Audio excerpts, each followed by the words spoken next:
Hi മക്കളെ.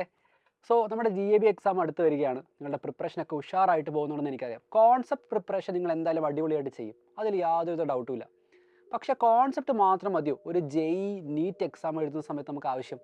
Exam ഹാളിലെ ആംബിയൻസും അറ്റ്മോസ്ഫിയറും കുറച്ച് different ആയിരിക്കും. സോ നമ്മളുടെ പ്രിപ്പറേഷൻ കോൺസെപ്റ്റ് എന്നുള്ള ആസ്പെക്റ്റിൽ മാത്രമായിരിക്കും, അത് വേറെ രീതിയിൽ നമ്മൾ പ്രിപ്പയർ ആയിട്ടിരിക്കണം. ഒന്ന്, നമ്മൾ എക്സാം ഹാളിലേക്ക് ചെല്ലുമ്പോഴത്തേക്കും ഏറ്റവും സ്ട്രെസ് ഫ്രീ ആയിട്ട് വേണം നമ്മൾ എക്സാം അറ്റൻഡ് ചെയ്യാൻ. അപ്പോൾ നിങ്ങളെ കാമാക്കുന്നത് എന്താണോ, മേ ബി ഒരു breath in breath out meditation ആവാം, അല്ലെങ്കിൽ ഒരു പാട്ട് കേൾക്കുന്നതാവാം, എന്തും ആവട്ടെ, നിങ്ങൾ ഏറ്റവും സ്ട്രെസ് ഫ്രീ ആയിട്ട് വേണം എക്സാം ഹാളിലേക്ക് കടന്നു ചെല്ലാൻ. രണ്ട്, ആദ്യമേ ഏത് സബ്ജക്റ്റ് എടുത്ത് ചെയ്യണം.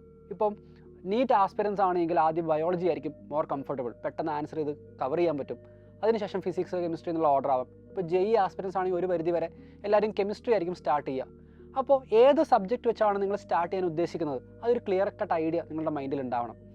അതുപോലെ തന്നെ ആദ്യമേ ചില ആൾക്കാർ ആദ്യമേ ഏറ്റവും എളുപ്പമുള്ള സബ്ജക്റ്റുകളായിരിക്കും അറ്റൻഡ് ചെയ്യുക. ചില ആൾക്കാർ ആദ്യം ഏറ്റവും എളുപ്പമുള്ള ക്വസ്റ്റൻസ് എല്ലാം കവർ ചെയ്യും. ഇപ്പം ബയോയിലും കെമിസ്ട്രിയിലും ഫിസിക്സിലും ഏറ്റവും എളുപ്പമുള്ള ചോദ്യങ്ങൾ ആദ്യം കവർ ചെയ്യും. അപ്പോൾ ഒരു കോൺഫിഡൻസ് കിട്ടും. എനിക്ക് എളുപ്പമുള്ള ചോദ്യങ്ങളെല്ലാം ആൻസർ ചെയ്യാൻ പറ്റി. അതിനുശേഷം മോഡറേറ്റ് ആൻഡ് ഡിഫിക്കൽട്ട് ക്വസ്റ്റൻസിലേക്ക്, അതിപ്പം JEEൻ്റെ ആസ്പെക്റ്റിലാണെങ്കിലും നീറ്റിൻ്റെ ആസ്പെക്റ്റിലാണെങ്കിലും. അപ്പോൾ ഇതിനകത്ത് ഏത് സ്ട്രാറ്റജിയാണ് നിങ്ങൾക്ക് ഏറ്റവും കംഫർട്ടബിൾ, അത് നിങ്ങൾ ഓൾറെഡി നിങ്ങളുടെ മൈൻഡിൽ ഫിക്സേറ്റ് ചെയ്യുക. ആ ഒരു സ്ട്രാറ്റജി തന്നെ യൂസ് ചെയ്തുകൊണ്ട് നിങ്ങളുടെ എക്സാം ഹാളിൽ നിങ്ങൾ എക്സാം അറ്റൻഡ് ചെയ്യാൻ വേണ്ടിയിട്ട് ശ്രദ്ധിക്കുക.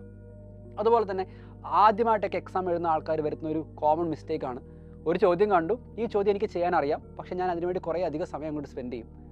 ചിലപ്പോൾ ആ ചോദ്യം അവിടെ വിട്ടിട്ട് അതേ സമയം കൊണ്ട് ചിലപ്പോൾ നമുക്ക് ഒരു 2, 3, 4 ചോദ്യങ്ങൾ ചിലപ്പോൾ ചെയ്യാൻ സാധിച്ചെന്നിരിക്കും. അപ്പോൾ ചില സമയത്ത് it is very important the art of skipping.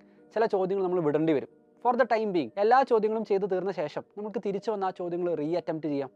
അപ്പോൾ നമ്മൾ കുറച്ചും കൂടെ കാമായിട്ടായിരിക്കും, അല്ലെങ്കിൽ കുറച്ചും കൂടെ മൈൻഡ് ഫോക്കസ്ഡ് ആയിട്ടായിരിക്കും നമ്മൾ ആ ചോദ്യം എടുക്കുക. സോ നമുക്ക് ആൻസർ കിട്ടാനുള്ള ചാൻസ് കൂടുതലായിരിക്കും. So at certain point of time നമ്മൾ ചില ചോദ്യങ്ങൾ വിട്ട് മുൻപോട്ട് പോകേണ്ടി വരും. ഈ രീതിയിലെല്ലാം മെൻ്റലി കൂടെ പ്രിപ്പയർ ആയിട്ട് വേണം നിങ്ങൾ എക്സാം ഹാളിലേക്ക് പോകാൻ. ഏറ്റവും അടിപൊളിയായിട്ട് നിങ്ങളുടെ GAB എക്സാം നിങ്ങൾ എഴുതുക. All the very best.